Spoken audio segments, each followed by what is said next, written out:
حكم الساحة الصومالية ينهي المباراة في حدود الدقيقة 100 بانتصار شباب رياضي لبلوزداد الجزائري أمام النادي الأهلي المصري، وبحصيلة هدف دون رد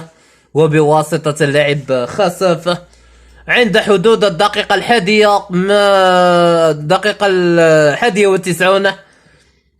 في طول عمر المباراة، بعد النتيجة الكبيرة والمدوية في شطر الذهاب بملعب استاد القاهرة الدولي بحصيلة سداسية لواحدة لنادي الأهلي المصري أمام شباب بلوزداد الجزائرية، والأخير ينتصر بملعب خامس جويليا الأولمبية في الجزائر العاصمة بنتيجة 1-0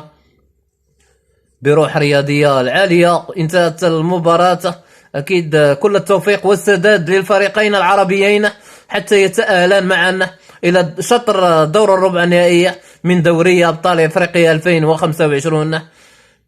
ومن كان معكم الإعلامي عبد السلام عيدن في أحداث ومستجدات اللقاء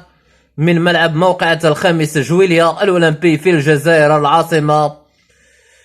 وعلى الشبكة الأرضية للقناة الأولى الجزائرية للتلفزيون الجزائري العمومية بجودة عالية TDA